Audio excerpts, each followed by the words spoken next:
അല്ലാഹുവിന്റെ പ്രവാചകൻ സല്ലല്ലാഹു അലൈഹി വസല്ലമ തങ്ങൾ അവിടെന്ന് പറഞ്ഞു തരികയാ, എന്റെ പ്രിയപ്പെട്ട പെങ്ങള്, നിനക്ക് ഞാൻ രണ്ട് പെണ്ണുങ്ങളെ പറഞ്ഞു തരാ.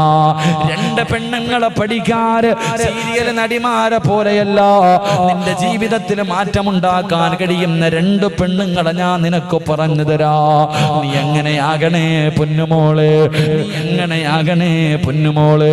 അല്ലാഹുവിന്റെ പ്രവാചകൻ അവിടെന്ന് പറഞ്ഞു തരികയാ.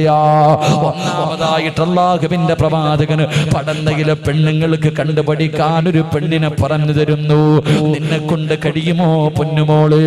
ആകാശദൂത കണ്ടാ കരയുമെന്നെല്ലാവർക്കും അറിയാ. കരയാതെ ഏതെങ്കിലും ഒരു മനുഷ്യൻ ആ സിനിമ കണ്ടു തീർത്താൽ അവന് സമ്മാനം കൊടുക്കുമെന്ന് പറയുന്ന ഒരു കാലമുണ്ടായിരുന്നു. എന്റെ പ്രിയപ്പെട്ട പെങ്ങന്മാര്, ഞാൻ പറയുന്ന ഈ പെണ്ണിന്റെ ചരിത്രം നിന്റെ കണ്ണ് നിറയാതെ നിനക്കൊന്ന് വായിക്കാൻ കഴിയുമോ? ഒരു ഭാര്യ ഞാൻ നിനക്ക് പറഞ്ഞു തരാ. ആ ഭാര്യയുടെ ചരിത്രം പടന്നയിലെ ഏതെങ്കിലും ഒരു പെണ്ണിന് കണ്ണ് നിറയാതെ മനസ്സ് വേദനിക്കാതെ ആ പെണ്ണിന്റെ ചരിത്രം ഒന്ന് വായിച്ചു തീർക്കാൻ കഴിയുമോ? ഏത് പെണ്ണെന്നറിയുമോ? ഭർത്താവിനെ വല്ലാതെ സ്നേഹിച്ച പെണ്ണാ, ഭർത്താവിനെ വല്ലാതെ ഹിദ്മത്ത് ചെയ്ത പെണ്ണാ. ഇന്ന് ഭർത്താവ് രോഗിയായി കഴിഞ്ഞ ഭർത്താവിനെ കളഞ്ഞിട്ട് കണ്ടവന്റെ കണ്ടവന്റെ കൂടെ നാട് കിടക്കുന്ന പെണ്ണുങ്ങളുടെ കാലവാ. ഭർത്താവിനെ തിരിഞ്ഞു നോക്കാത്ത പെണ്ണുങ്ങളുടെ കാലവാ. ഭർത്താവിനെ കുത്തുവാക്കും പരിഹാസവും പറയുന്ന പെണ്ണുങ്ങളുടെ കാലവാ. എന്റെ പ്രിയപ്പെട്ട പെങ്ങള്, നീ വായിച്ചു നോക്കണ്ട ചരിത്രം ആരുടെ ചരിത്രമെന്നറിയോ? മഹ്ദി റഹ്മത്ത് ബീബി റളിയല്ലാഹു തആല അൻഹാ. റഹ്മത്ത് ബീബി എന്ന് പറയുന്ന ഒരു പെണ്ണുണ്ട്. അല്ലാഹുവേ, ആരുടെ ഭാര്യയാണെന്നറിയുമോ? മഹാനായ അയ്യൂബ് നബി അലൈഹിസ്സലാം. അയ്യൂബ് നബി അലൈഹിസ്സലാമിന്റെ പ്രിയപ്പെട്ട ഭാര്യയായ റഹ്മത്ത് ബീബി റളിയല്ലാഹു തആല അൻഹയുടെ ചരിത്രം ഒന്ന് വായിച്ചു നോക്കണം പെങ്ങള്. പഠിച്ചവര്, ആ റഹ്മത്ത് ബീബി ആരെന്നറിയുമോ? അല്ലാഹു സുബ്ഹാനഹു വ തആല അയ്യൂബ് നബി അലൈഹിസ്സലാമിന് അല്ലാഹു ഒരു പരീക്ഷണം കൊടുത്തു.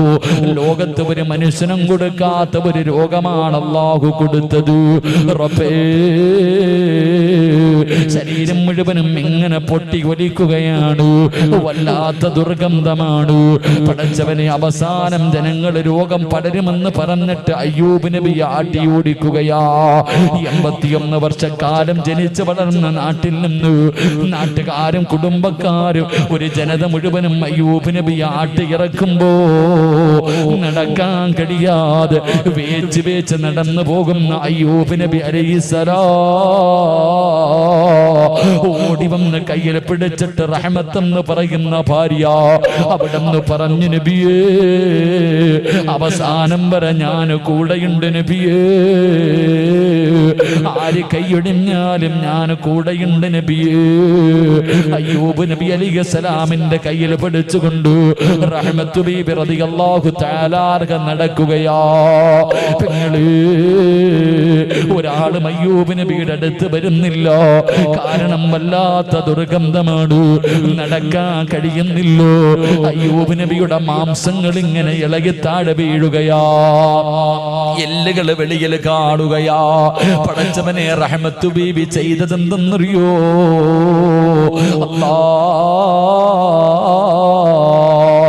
അയ്യൂബ് നബി അലൈഹിസ്സലാമിന്റെ മാംസങ്ങൾ ഇങ്ങനെ താഴെ വീഴുന്നത് കണ്ടപ്പോ അടുത്തു ചെന്നിട്ട് സഹിക്കാൻ കഴിയാതെ അവിടെന്ന് പറഞ്ഞു, നബിയേ, നിങ്ങൾ അല്ലാഹുവിന്റെ പ്രവാചകനാണല്ലോ, നിങ്ങൾ ദുആ ചെയ്താൽ അല്ലാഹു സ്വീകരിക്കുമല്ലോ. അല്ലാഹുവേ, എന്റെ രോഗമൊന്ന് ശിഫയാക്കി താ അല്ലാഹ്. ഇന്ന് ദുആ ചെയ്താ അല്ലാഹു നിങ്ങളുടെ രോഗം മാറ്റിത്തരുമല്ലോ. നിങ്ങൾ എന്തേ ദുആ ചെയ്യാത്തത്? അതാ പറയുന്ന പെണ്ണേ റഹ്മത്ത്, എനിക്ക് അല്ലാഹുവോട് പരാതി പറയാ മടിയാ, എനിക്ക് അല്ലാഹുവോട് പരാതി പറയാ മടിയാ. ഞാൻ ഒരിക്കലും അല്ലാഹുവിനോട് ദുആ ചെയ്യില്ല. എന്നെ നോക്കി നോക്കി മടുത്തെങ്കിൽ നീ നിന്റെ വഴി നോക്കാ റഹ്മത്ത് ബീവിയോട് പറഞ്ഞു കൊടുക്കുമ്പോ, പെങ്ങളെ, ഒരു ഉമ്മ തന്റെ കുഞ്ഞിനെ ചുമക്കുന്നത് 9.5 മാസമാ, കൂടിപ്പോയാൽ 10 മാസമാണ്. എങ്കിൽ റഹ്മത്ത് ബീബി റളിയല്ലാഹു തആല അൻഹാ രോഗം പിടിച്ച് എല്ലും തോലുമായ അയ്യൂബ് നബിയെ ചുമന്നത് എത്ര കൊല്ലമാണെന്നറിയോ? അയ്യൂബ് നബിക്ക് നടക്കാൻ കഴിയില്ല. അയ്യൂബ് നബിയെ ചുമന്നുകൊണ്ട് നടക്കുകയാണ്. കൊച്ചു കുഞ്ഞുങ്ങളെ ചുമന്നുകൊണ്ട് നടക്കുന്നത് പോലെ റഹ്മത്ത് ബീബി എന്ന് പറയുന്ന തന്റെ പ്രിയപ്പെട്ട സ്വാലിഹത്തായ ഭാര്യയുണ്ടല്ലോ, 18 കൊല്ലം ചുമന്നു. ഉമ്മ കളഞ്ഞിട്ട് പോയില്ല, മറന്നിട്ട് പോയില്ല. 18 വർഷക്കാലം അയ്യൂബ് നബിയെ ചുമന്നു എന്ന് ചരിത്രം പഠിപ്പിക്കുമ്പോ പടന്നയിലെ ഉമ്മമാര് ഭർത്താവിനെ സ്നേഹിക്കാൻ പഠിക്കു പെങ്ങള്. റഹ്മത്ത് ബീവിയുടെ ചരിത്രം നിനക്കൊരു പാഠമാകട്ടെ. രണ്ടാമതൊരു പെണ്ണിനെ പറയുന്നുണ്ട്. അല്ലാ, ഏത് പെണ്ണെന്നറിയോ? റസൂലുള്ളാഹിന് 11 ഭാര്യമാരുണ്ടായിരുന്നു. പക്ഷേ 63-ാമത്തെ വയസ്സിൽ വഫാത്താകുന്നത് വരെ ഒരു ഭാര്യയുടെ പേര് പറഞ്ഞ റസൂലുള്ള കരയുമായിരുന്നു പെങ്ങള്. ഏത് ഭാര്യയുടെ പേരെന്നറിയോ? മഹ്ദി ഖദീജ. ഖദീജ ബീബി റളിയല്ലാഹു തആല അൻഹയുടെ പേര് പറഞ്ഞു പ്രവാചകന്റെ കണ്ണിങ്ങനെ നിറഞ്ഞു ഒഴുകുമായിരുന്നു. കാരണം വല്ലാത്ത സ്നേഹമായിരുന്നു. എന്തു പറഞ്ഞാലും ഖദീജ, എന്തു പറഞ്ഞാലും ഖദീജ തന്റെ മറ്റുള്ള ഭാര്യമാരോട് പറയുമായിരുന്നു, എന്റെ ഖദീജയെ പോലെയാകണം. എന്റെ ഖദീജ എങ്ങനെയായിരുന്നു? എപ്പോഴും ഖദീജാനെ കുറിച്ച് പറയുന്നത് കേട്ടപ്പോ മഹ്ദി ആയിഷ ബീബി റളിയല്ലാഹു തആല അൻഹയ്ക്ക് അവിടുന്ന് സഹിക്കാൻ കഴിഞ്ഞില്ല. അവിടുന്ന് ചോദിച്ചു, നബിയേ, ഈ കിളവിയോട് ഇത്ര സ്നേഹം എന്തേ നബിയേ? തന്റെ ഭാര്യ കിളവി എന്ന് വിളിച്ചപ്പോ റസൂലുള്ളാഹിന്റെ കണ്ണ് നിറയുകയാ, പ്രവാചകനിരുന്ന് കരയുകയാ. അത്രയ്ക്കും സ്നേഹമായിരുന്നു ഉമ്മ. അതിന്റെ കാരണം എന്തെന്നറിയുവോ? അതിന്റെ കാരണം എന്തെന്നറിയുവോ? അല്ലാഹുവിന്റെ പ്രവാചകനെ നാട് കടത്തുമ്പോ, ഊരി വിലക്കുമ്പോ ഖുറൈശികൾ അല്ലാഹുവിന്റെ റസൂലിലേക്ക് തന്റെ കുടുംബത്തെയും മാട്ടിയിറക്കുമ്പോ ആരും സഹകരിക്കാനോ സഹായിക്കാനോ പാടില്ല എന്ന് ഖുറൈശികൾ അവിടെ നിന്ന് പ്രഖ്യാപിക്കുമ്പോ അല്ലാഹുവിന്റെ റസൂൽ വീടിന്റെ വെളിയിൽ ഇറങ്ങിയിട്ട് അവിടെ നിന്ന് പറഞ്ഞു, ഖദീജ, മക്കളെയും കൂട്ടി നീ നിന്റെ വീട്ടിലേക്ക് പോ ഖദീജ. അല്ലാഹുവിന്റെ റസൂൽ പറഞ്ഞു, നീ നിന്റെ വീട്ടിലേക്ക് പോകാൻ. അതിന്റെ കാരണം എന്തെന്നറിയുവോ? ഖദീജ കോടീശ്വരിയായിരുന്നു. പട്ടിണി കിടന്നിട്ടില്ല, ദുരിതം അനുഭവിച്ചിട്ടില്ല. ദുഃഖവും ദുരിതവും എന്താണെന്നറിയില്ല. അതുകൊണ്ട് നീ കുറച്ചു നാള് നിന്റെ മക്കളെയും കൊണ്ട് നിന്റെ വീട്ടിലേക്ക് പോയി നിൽക്കാൻ അല്ലാഹുവിന്റെ റസൂൽ പറയുമ്പോ ഖദീജ എന്ന ഭാര്യ പറഞ്ഞത് എന്തെന്നറിയോ? യാ റസൂലല്ലാഹ്, എന്നെ ഒഴിവാക്കല്ലേ നബിയേ, അങ്ങയുടെ ചാരത്ത് നിന്ന് പറഞ്ഞു വിടല്ലേ നബിയേ. മരിക്കാനാണെങ്കിലും ഞാൻ കൂടെയുണ്ട് നബിയേ, പട്ടിണിയാണെങ്കിലും ഞാൻ കൂടെയുണ്ട് നബിയേ.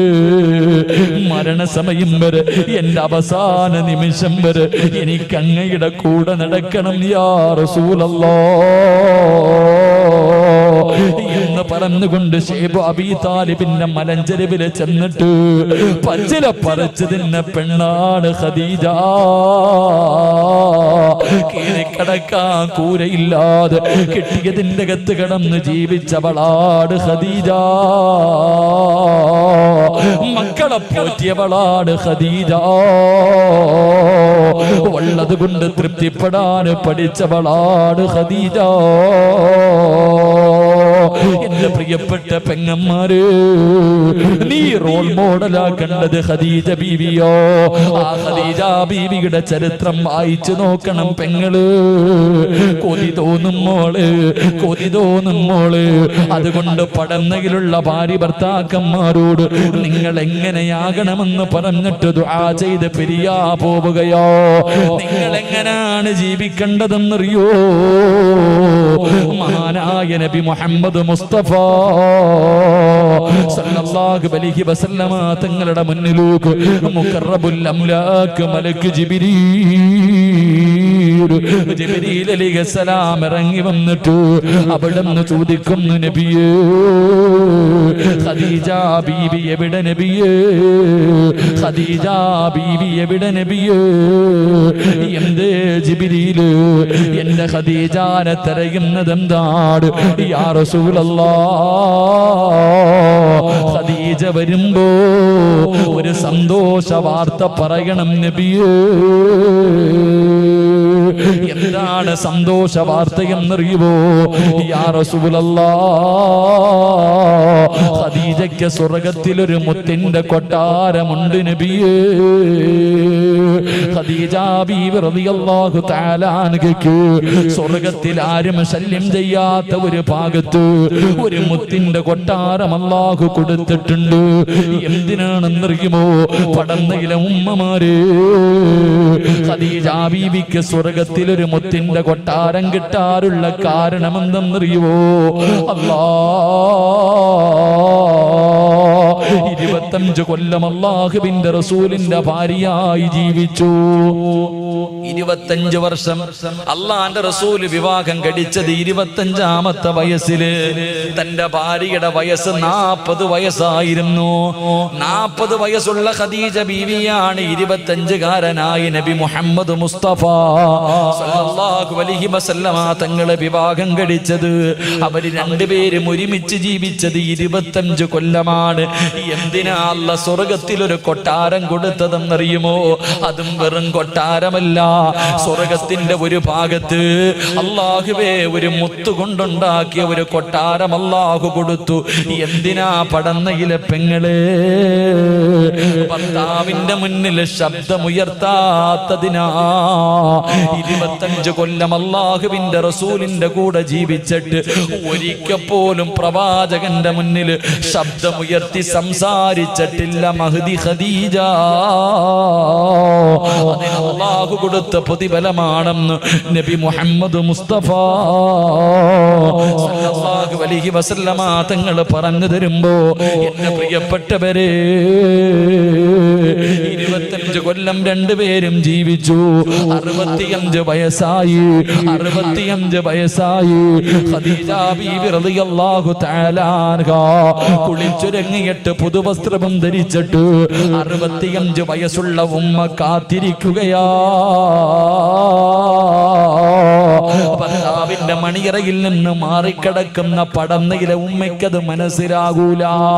65 വയസ്സുള്ള പടുവൃത്തയായ അല്ലാഹുവേ ഖദീജ ബീബി റളിയല്ലാഹു തആല അൻഹാ കുളിച്ചുരങ്ങിയിട്ട് പുതുവസ്ത്രവും ധരിച്ചിട്ട് റസൂലുള്ളാഹിനെ കാത്തിരിക്കുകയാണ്. അതാ ലോകത്തിന്റെ നേതാവ് കടന്നു വന്നു, കഴിക്കാ ഭക്ഷണം കൊടുത്തു.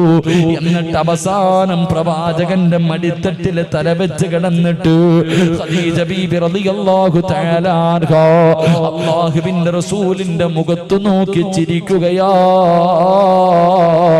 എന്തേ ഖദീജ എന്നെ നോക്കിയിട്ട് ചിരിക്കുന്നത്? എന്തേ ഖദീജ?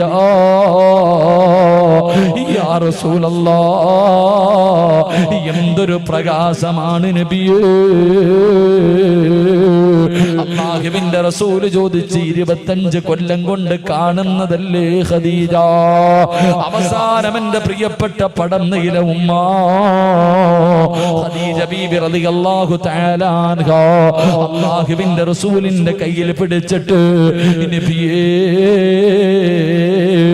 25 കൊല്ലമായി ഞാൻ അങ്ങയുടെ കൂടെ ജീവിക്കുന്നുണ്ട്.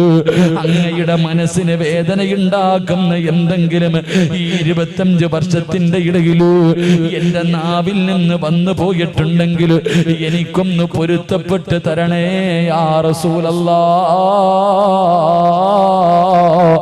എനിക്ക് പോകാ സമയമായി നബിയേ. അല്ലാഹുവിന്റെ പ്രവാചകന്റെ കയ്യിൽ പിടിച്ചിട്ട് ഖദീജ ബീബി റളിയല്ലാഹു തആല അവിടുന്ന് പൊരുത്തം ചോദിക്കുമ്പോ റസൂലുള്ളാഹ് കരയുകയാ. കൊച്ചുകുട്ടികൾ കരയുന്നത് പോലെ റസൂലുള്ളാഹ് തേങ്ങി തേങ്ങി കരയുകയാണ്. ഖദീജ പോവുകയാണോ? എന്നെ ഒറ്റയ്ക്കാക്കിയിട്ട് പോവുകയാണോ? എന്നോട് പൊരുത്തം ചോദിക്കല്ലേ ഖദീജ. പറയാനൊരു കുറ്റമില്ല, പറയാനൊരു ന്യൂനതയില്ല. അല്ലാഹുവിന്റെ പ്രവാചകൻ അവിടെന്ന് പറയുകയോ, ഈ 25 വർഷത്തിന്റെ ഇടയിലോ നിന്നെ കുറിച്ച് നല്ലതല്ലാതെ ഒന്നും പറയാനില്ല ഖദീജ. പറഞ്ഞു തീരേണ്ട താമസമുണ്ടല്ലോ. ഖദീജ ബീബി റളിയല്ലാഹു തആല അൻഹ ചാടി എഴുന്നേറ്റിട്ട് അല്ലാഹുവിന്റെ പ്രവാചകനെ കെട്ടിപ്പിടിക്കുകയാ. അവിടുന്ന് ചുടുചുംബനം കൊടുക്കുകയാണ്. എന്നിട്ട് പ്രവാചകന്റെ ചെവിയിൽ ചോദിച്ചു, നബിയേ, എന്റെ ഭർത്താവാണല്ലോ, ഞാൻ പോവുകയാണ് നബിയേ. എനിക്കൊരു 3 ആഗ്രഹമുണ്ട്, സാധിച്ചു തരുമോ യാ റസൂലല്ലാഹ്. അല്ലാഹുവിന്റെ റസൂൽ അവിടുന്ന് ചോദിച്ചു, ഖദീജ, നിന്റെ ആഗ്രഹം എന്താണ് ഖദീജ? നിന്റെ ആഗ്രഹം എന്താണ് ഖദീജ? യാ റസൂലല്ലാഹ്, ഞാൻ മരിച്ചാ എന്റെ മയ്യത്ത് നിങ്ങൾ കുളിപ്പിക്കണം നബിയേ. ഒരു ഭാര്യയുടെ അഭിലാഷമോ, ഒരു ഭാര്യ തന്റെ ഭർത്താവിനോട് വസിയത്ത് ചെയ്യുകയാ, ഞാൻ മരിച്ചാ നിങ്ങൾ വേണം എന്റെ മയ്യത്ത് കുളിപ്പിക്കാൻ. 2, യാ റസൂലല്ലാഹ്, എന്റെ മയ്യത്ത് പൊതിയേണ്ടത് നിങ്ങളാണ്. ആ മയ്യത്ത് പൊതിയുന്ന സമയത്ത് അങ്ങ് ധരിക്കുന്ന പുതപ്പുണ്ടല്ലോ, അങ്ങ് പുതയ്ക്കുന്ന പുതപ്പുണ്ടല്ലോ, എന്റെ കഫൻ തുണിക്കകത്ത് വെക്കണേ നബിയേ. 3ാമത്തെ അഭിലാഷം എന്തെന്നറിയോ? 6 അടി മണ്ണിന്റെ അകത്തേക്ക് എന്നെ ഇറക്കി വെക്കേണ്ടത് നിങ്ങളുടെ കൈ കൊണ്ടാണ് യാ റസൂലല്ലാഹ്. അങ്ങയുടെ കൈ കൊണ്ട് വേണം എന്റെ ജനാസ ഇറക്കി വെക്കാ. പെങ്ങളെ, ലോകത്തോട് ഖദീജ യാത്ര പറഞ്ഞു. മയ്യത്ത് കുളിപ്പിച്ചത് അല്ലാഹുവിന്റെ പ്രവാചകനോ, അവിടുത്തെ ജനാസ കുളിപ്പിച്ചത് അല്ലാഹുവിന്റെ പ്രവാചകനോ. കഫൻ പുതിയ സമയമായപ്പോ എപ്പോഴും ധരിക്കുന്ന പുതപ്പെടുത്തിട്ട് ചുംബനം കൊടുത്തിട്ട് ഖദീജ ബീവിയെ കഫൻ പൊതിയുകയോ. അവസാനം നമസ്കാരം കഴിഞ്ഞു. 6 അടി മണ്ണിന്റെ അകത്ത് ജനാസ ഇറക്കി വെക്കുമ്പോ തന്റെ ഭാര്യയുടെ ജനാസ കൈകൊണ്ട് വാങ്ങി ഖബറിന്റെ അകത്ത് ഇറക്കി വെച്ചിട്ട് അല്ലാഹുവിന്റെ റസൂല് കരയുകയാ. കണ്ണിലൂടെ കണ്ണുനീരിങ്ങനെ ഒഴുകുകയാണ്.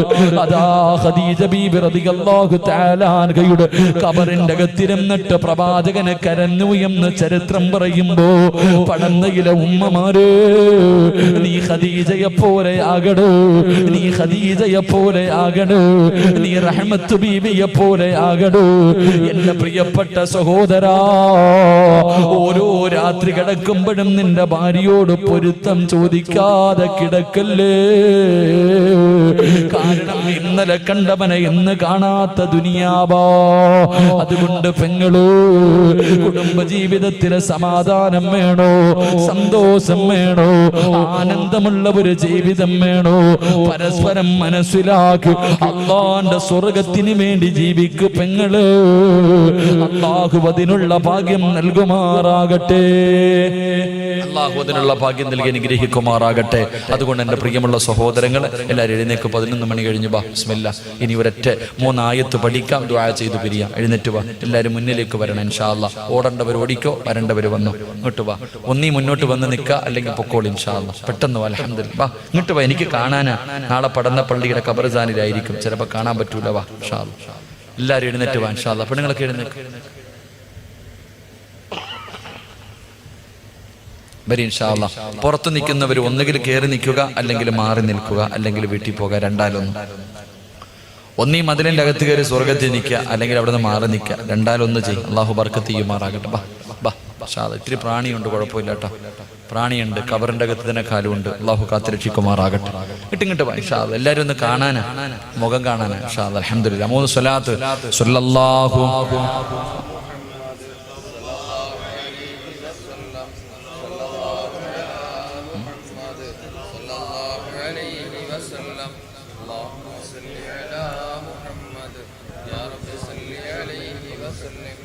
അൽഹംദുലില്ലാ. അല്ലാഹു സ്വീകരിക്കുമാറാകട്ടെ. ഇങ്ങോട്ട് അൽഹംദുലില്ലാ.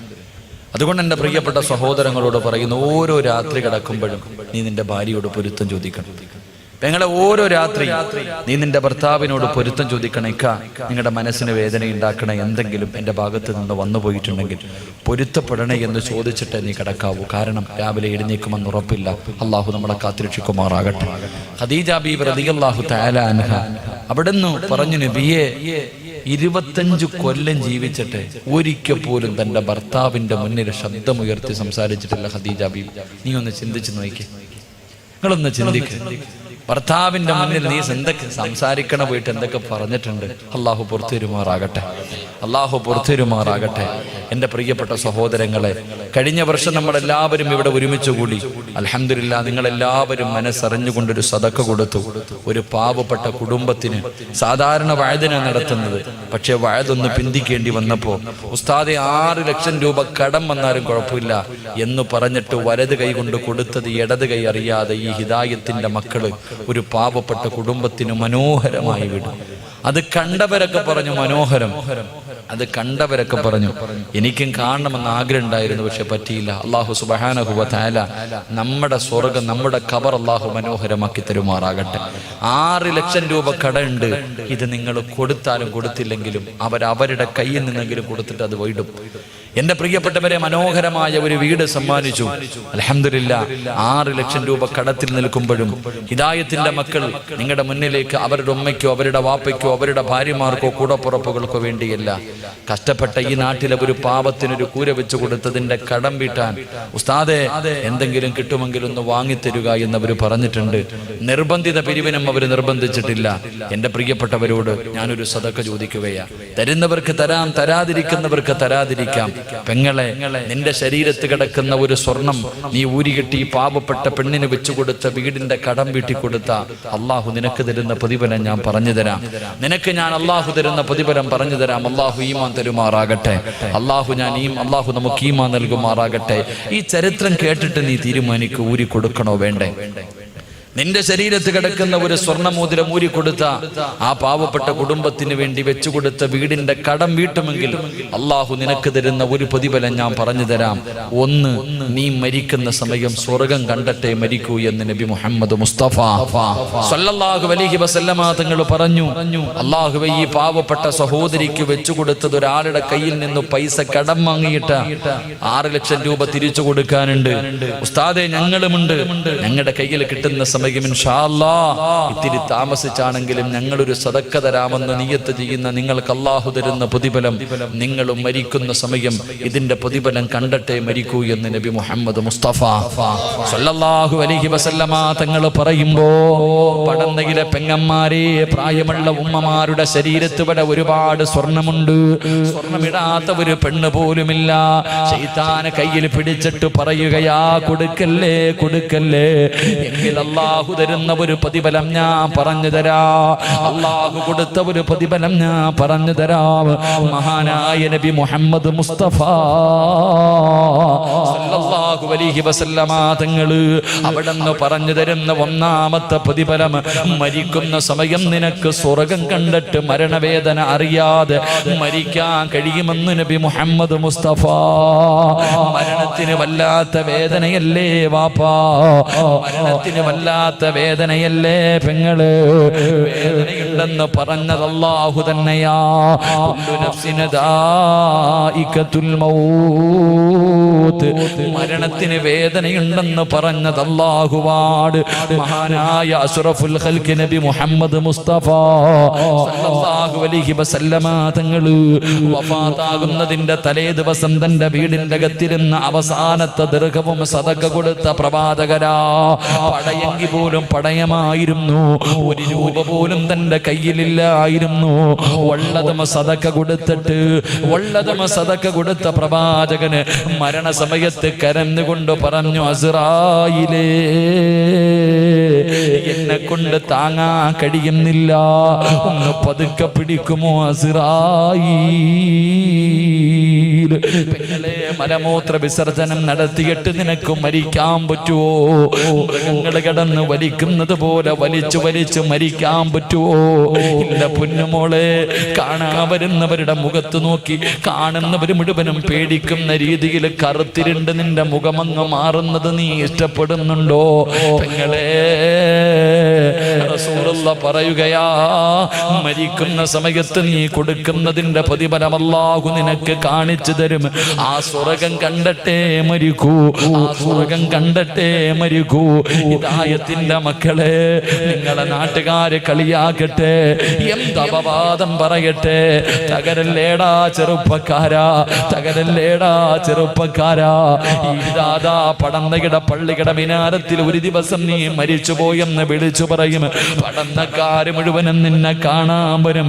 വെള്ളത്തുണിക്കകത്ത് കുളിപ്പിച്ച് വീടിന്റെ അകത്ത് പുതച്ച് കിടത്തിയിരിക്കുന്ന നിന്റെ മയ്യത്തിന്റെ മുന്നിലേക്ക് കടന്നു വന്നിട്ട്, പടച്ച റബ്ബേ, എല്ലാരും പോകുന്നുണ്ടല്ലോ, എല്ലാരും പോകുന്നുണ്ടല്ലോ, ഞാൻ പോയില്ലെങ്കിൽ നാട്ടുകാർ എന്തെങ്കിലും കരുതുമല്ലോ എന്ന് കരുതിയിട്ട് നിന്റെ പച്ചയിറച്ചി തിന്നവനും കാണാൻ വരുമടാ ചെറുപ്പക്കാരാ. വെള്ള തുണിയുടെ മുകളിൽ ഇങ്ങനെ കിടക്കുമ്പോ വരി വരിയായി നിന്നിട്ട് നിന്റെ വീടിന്റെ അകത്ത് കടന്നു വന്നിട്ട് മുഖത്തിട്ടിരിക്കുന്ന വെള്ളത്തുണി ഉയർത്തുമ്പോ നിന്റെ മുഖത്തെ പ്രകാശം കണ്ടിട്ട്, നിന്റെ മുഖത്തെ പുഞ്ചിരി കണ്ടിട്ട് അവൻ പോലും നിന്നെ കുറിച്ച് മോശമായി പറഞ്ഞ നാവ് കൊണ്ട് അവൻ പോലും ദുആ ചെയ്യുമല്ലാ, എനിക്കും ഇങ്ങനെ ഒരു മരണം തരണേ അല്ലാ. എന്തൊരു ചിരിയാ തമ്പുരാനെ, എന്തൊരു പ്രകാശമാ തമ്പുരാനെ. മോനെ, മരിച്ചു കിടക്കുമ്പോ ചിരിക്കാൻ കഴിയുമടാ പൊന്നു ചെറുപ്പക്കാരാ. അതുകൊണ്ട് പതറല്ലേ, തോറ്റു കൊടുക്കല്ലേ, പരാജയപ്പെട്ടു കൊടുക്കല്ലേ. പൊന്നു മോനെ, എന്ത് സംഭവിച്ചാലും അല്ലാഹുവിന്റെ സഹായം നിങ്ങൾക്കുണ്ട്. റബ്ബ് കൈവിടൂല നിങ്ങള്. 12 വർഷക്കാലം നിങ്ങൾക്ക് ഇങ്ങനെ നിലനിൽക്കാൻ കഴിയുന്നത് നിങ്ങളുടെ കൂടെ പടച്ച റബ്ബുള്ളത് കൊണ്ടാ. എത്രയോ പാവപ്പെട്ടവരുടെ ദുആ ഉള്ളത് കൊണ്ടാ, എത്രയോ കുടുംബത്തിന്റെ പ്രാർത്ഥനയുള്ളത് കൊണ്ടാ. അതുകൊണ്ട് എന്റെ പ്രിയമുള്ളവരെ, ഒന്ന് മരിക്കുന്ന സമയത്ത് സ്വർഗം കണ്ടിട്ട് ചിരിച്ചുകൊണ്ട് കിടക്കാ. രണ്ടാമത്തെ പ്രതിഫലം കേട്ടോ, എന്തിനാടി കയ്യിൽ കിടക്കുന്ന സ്വർണ്ണമൂരികെട്ട് കൊടുക്കുന്നതെന്ന് ചോദിക്കുന്ന പെണ്ണുങ്ങളോട് പറഞ്ഞു കൊടുക്കാ. നിനക്ക് ഞാനൊരു ചരിത്രം പറഞ്ഞു തരാ, എഴുന്നേക്കുമ്മ ഇരുന്ന് കേക്കല്ലേ. ഈ ചരിത്രം നീ എഴുന്നേറ്റ് നിന്ന് കേൾക്കേണ്ട ചരിത്രമോ, നിന്നെ പോലെ ജീവിച്ച ഒരു പെണ്ണിന്റെ ചരിത്രമോ? മഹാനായ നബി മുഹമ്മദ് മുസ്തഫ സല്ലല്ലാഹു അലൈഹി വസല്ലമ തങ്ങള് ഖദീജ ബീബി റളിയല്ലാഹു തആല അൻഹയുടെ ജനാസ ഖബറിന്റെ അകത്ത് ഇറക്കി വെച്ചു. ഖദീജ ബീബിയുടെ ജനാസ ഖബറിന്റെ അകത്ത് ഇറക്കി വെച്ചു. 3 കെട്ടുകളും അടിച്ചു മാറ്റി. റബ്ബേ, പ്രവാചകന്റെ കണ്ണിങ്ങനെ നിറഞ്ഞു ഒഴുകുന്നുണ്ട്. അള്ളാന്റെ റസൂലിന്റെ കണ്ണുനീര് ഖദീജ ബീബിയുടെ കഫം തുണിയുടെ മുകളിലേക്ക് വീഴുന്നുണ്ട്. 25 കൊല്ലം താങ്ങും തണലുമായി നിന്നവളാണല്ലോ ഖദീജ. പെങ്ങളെ, ചെറുപ്പക്കാരാ, മയ്യത്തിന്റെ കബളിന്റെ താഴെ ഒരു പിടി മണ്ണ് വാരിയിട്ട് നമ്മൾ വെക്കുമല്ലോ. പാപ്പാന്റെ കബളിന്റെ താഴെ വെച്ചില്ലേ, ഉമ്മയുടെ കബളിന്റെ താഴെ വെച്ചില്ലേ, കൂടപ്പറപ്പിന്റെ കബളിന്റെ താഴെ വെച്ചില്ലേ. ഏത് മയ്യത്ത് കൊണ്ട് കബറിന്റെ അകത്ത് വെച്ചാൽ ഒരു പിടി മണ്ണ് വാരിയിട്ട് കബളിന്റെ താഴെ വെക്കുമല്ലോ. മഹാനായ അഷ്റഫുൽ ഖൽഖ് നബി മുഹമ്മദ് മുസ്തഫ സല്ലല്ലാഹു അലൈഹി വസല്ലമ തങ്ങള് ഒരു പിടി മണ്ണ് വാരിയിട്ട് ഖദീജ ബീബി റളിയല്ലാഹു തആല അൻഹയുടെ കബളിന്റെ താഴെ ഇങ്ങനെ വെക്കുകയാണ്. എന്നിട്ട് തലയങ്ങ് തിരിക്കുമ്പോ സുബ്ഹാനല്ലാഹ്, കബളില് മണ്ണ് തൊടുന്നില്ല. ഖദീജ ബീവിയുടെ കബളിലെ മണ്ണ് തൊടുന്നില്ല. പ്രവാചകൻ രണ്ടാമതും വെച്ച് തൊടുന്നില്ല, മൂന്നാമതും വെച്ച് തൊടുന്നില്ല. കാരണം എന്തെന്നറിയാതെ പ്രവാചകൻ അത്ഭുതത്തോടെ നിൽക്കുമ്പോ അതാ വരുന്നു മുക്കല്ലബുൽ അംലാക്ക് മലക്ക് ജിബ്രീൽ അലൈഹിസ്സലാം പറന്നിറങ്ങുകയാണ്. യാ റസൂലല്ലാഹ്, മണ്ണ് തൊടൂല നബിയേ, ഖദീജാന മണ്ണ് തൊടൂല നബിയേ. കാരണം എന്തേ ജിബ്രീല്? എന്റെ ഭാര്യ മണ്ണ് തൊടാത്തതിന്റെ കാര്യം എന്താ? യാ റസൂലല്ലാഹ്, ഒരുപാട് പണമുള്ളവളായിരുന്നു ഖദീജ, കോടീശ്വരന്റെ മകളായിരുന്നു ഖദീജ. എല്ലാ പാപങ്ങൾക്ക് കൊടുത്തവളാ, എല്ലാം അല്ലാഹുവിന്റെ ദീനിന് വേണ്ടി കൊടുത്തവളാ. ഖദീജ സദക്ക ചെയ്യുന്നവളായിരുന്നു, ഖദീജ ബീവി സദക്ക കൊടുക്കുന്നവളായിരുന്നു. അതുകൊണ്ട് മണ്ണ് തിന്നൂല നബിയേ. ചരിത്രം പറഞ്ഞു തരുമ്പോ പടന്നയിലെ ഉമ്മമാരെ, പടന്നയിലെ പെങ്ങന്മാര്, പടന്ന പള്ളിയുടെ കബർസാരിൽ നിന്നെ കൊണ്ട് കബറടക്കുമ്പോ മണ്ണ് തിന്നാതെ പുഴുത്ത് അളിയാതെ കബറിന്റെ അകത്ത് കിടക്കണമെന്ന് നിനക്ക് ആഗ്രഹമുണ്ടോ? അല്ലാഹ്, ഖദീജ ബീബി കടന്നതുപോലെ കബറിന്റെ അകത്ത് കിടക്കടോ? മനസ്സറിഞ്ഞു കൊണ്ടൊരു പാവപ്പെട്ട കുടുംബത്തിന് വേണ്ടിയാ, അവര് കിടക്കുന്ന വീടിന്റെ കടമൊന്ന് വീട്ടുന്നതിന് വേണ്ടിയോ അല്ലാഹ് ആരോടും പറഞ്ഞു വെച്ചിട്ടില്ല തമ്പുരാര്. തരുമോ എന്നെനിക്കറിയില്ല റഹ്മാനെ, തരുമോ എന്നെനിക്കറിയില്ല റഹ്മാന്. പരിശുദ്ധമായ റബീഉൽ അവ്വൽ മാസമാണ്. ആരെല്ലാം മനസ്സറിഞ്ഞുകൊണ്ട് ഒരു സദക്ക കൊടുക്കുന്നു, മരിക്കുന്നതിന് മുമ്പ് ഒരു പ്രാവശ്യമെങ്കിലും ലോകത്തിന്റെ നേതാവിനെ ഒന്ന് സ്വപ്നം കാണാ ഭാഗ്യം കൊടുക്കണേ അല്ലാ, ഭാഗ്യം കൊടുക്കണേ അല്ലാ. അല്ലാഹു സ്വീകരിക്കുമാറാകട്ടെ.